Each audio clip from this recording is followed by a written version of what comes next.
Let us carry on. This is the fifth lecture on the chapter of personality. In this chapter, I want to talk about social cognitive theory and then some of the trait theories. I like social cognitive theory probably because it's talked about in it says social, right? Because it's addressed in the sociology stuff too. But the idea behind social cognitive theory is that our patterns of behavior and emotion are an outcome or a product of interaction between our environment, which includes other people, our behavior, and the thoughts that we have about ourselves, right? So this is what's referred to as reciprocal determination, that these three aspects of our world, right? The social environment, myself, and my behaviors, they influence one another. So, and according to this theory, it's like neither of these variables are more important. But the notion is like people in the environment may act in a way towards me that makes me think about myself. So the environment may affect the way that I think about myself. The way that I think about myself may affect my behavior. And that my behavior then may affect the environment, or my behavior may affect the environment, which then affects how I think about myself, right? Which then affects how that I act. My behavior might affect how I think about myself, and that might affect sort of the people in the environment, or how I think about myself may affect my behavior, which then affects the environment, or how I think about myself may affect what I see in the environment or the things that I seek out in the environment, which then may affect my behavior. So it's sort of the notion that all of these things are influenced, right? And the environment could be like the teacher says nice things about me, and I think then I think about myself as a nice person, and then I act nicely towards other people. Or it might be that the teacher gave me an opportunity, or the teacher said mean things, right? Or it might be that I think about myself as a smart person, so I perform well on the test, so I get rewards from the teacher, and the rewards from the teacher then affect how I think about myself, right? So that's what that idea, reciprocal determination, is, that they're all are interconnected, and there's not really, so it also sort of implies or assumes that we could start with the environment and we can create situations where people can feel positively or where people can behave in a certain way, right? So yeah, if you want to sort of mold, one of the things that I take very seriously in my professional life is I want the environment of my classroom to be one where students can do well and can feel good about themselves, because then the notion is that if this environment is a positive one, you have positive feelings about yourself, or you behave, or your performance is good, and then you have positive experiences, then you'll seek out another environment where you also think that you can, or where you also will feel or cognitive think and behave and act and what's the word I'm looking for, and have success, right? That's sort of what that theory says. So those are all interconnected. The last perspective I want to talk about is what's referred to as the trait perspectives. And if you've ever taken like Myers-Briggs or any of those personality tests, they're all based on this model, these theories. I am aware of at least 3 iterations of the trait theory. The first iteration was the 1960s. Actually, no, there's one, I think one of them goes all the way back to like Greek times.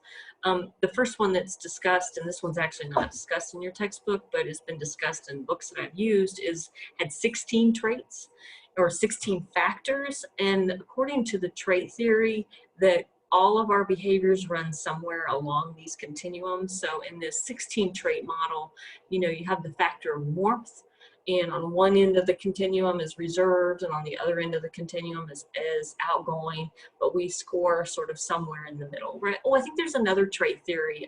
It's the one about the numbers, like a 9 wing 6 or something like that. I'm not familiar with that. My daughter talks about that one. I don't know that one. But there's this one here is reflective of this fella, Eggs, I don't know his name, in the 1980s. And so you had the 16 traits in the 1970s, and then in the 1980s, you get this 2-trait model. And he argues that there's basically 2 There's like two axes. You have emotional stability, so people's moods are basically really stable, and then you have instability, which means they're kind of moody, and then along the cross axis is introversion and extroversion, and he's defining, not all textbooks define it this way, by the way, but he's defining extroversion, or according to this chart, as sort of a more outgoing, more sociable. The introvert is described as, a quieter, less social. And then the notion is that we all fall somewhere along this little matrix. I believe it was a student who mentioned this to me, so I can't remember. I think it was Greeks who came up with this idea here, like a melancholic and sanguine and phila and chrolicky. And so that's been overlaid. That's why I put that one there, is because it is overlaid with that other idea. The assignment that you're invited to do for your 25 points, though, is based on this 1990 model of what's called the Big Five, and there is a quiz question about what those five are, and so you can remember that with canoe or ocean, right? Canoe is ocean, which stands for openness to experience, conscientiousness, extroversion, and agreeableness.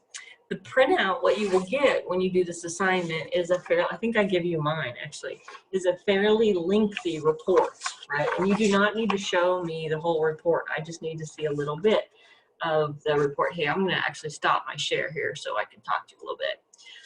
But this is the report that you're gonna get, and it's gonna break down each of these components, right? It's gonna break down openness to experience, conscientiousness, and it's going to give you this nifty little scale on each of these, because under each of these major factors are smaller factors.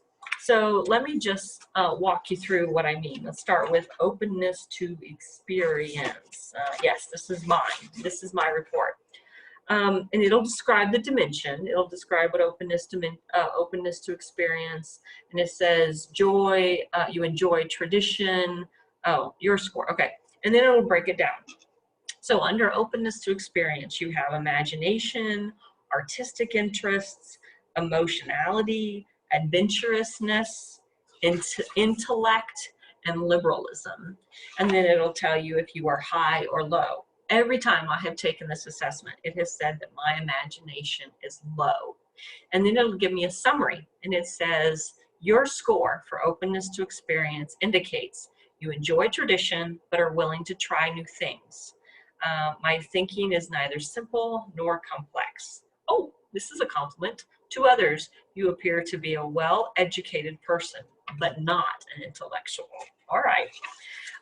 Then over here on agreeableness, this is kind of a vague one. It says it's got trust, morality, altruism, cooperation, modesty, and sympathy. And my agreeableness is average. Oh, it says I indicate concern for others, but generally I'm unwilling to sacrifice myself. Okay. Friendliness, on extroversion, you've got friendliness, gregaciousness, assertiveness, activity level, excitement seeking, and cheerfulness. My cheerfulness, according to this, when I took it last, was low. But anyway, it's kind of a cool little report. And in that assignment, you're invited to ask someone. So you do your report, you read through it, do you agree with it, and then you show it to somebody else and have them do the same. And then you write up a little blurb, right? And that, my friends, is the end of the chapter on personality. And hopefully in this little, in your personality assessment of the Big Five, OCEAN, or CANEO, conscientiousness, agreeableness, neuroticism, which refers to like how moody you are, right? So neuroticism is characterized as, that's a fun one, anxiety, anger, depression, self-consciousness, in moderation, which is like overindulgence, and vulnerability. Those are the characteristics that fall under neuroticism. CANE is extroversion, and O is openness to experience. And I'm going to end this lecture right here. And this ends the chapter lectures on personality.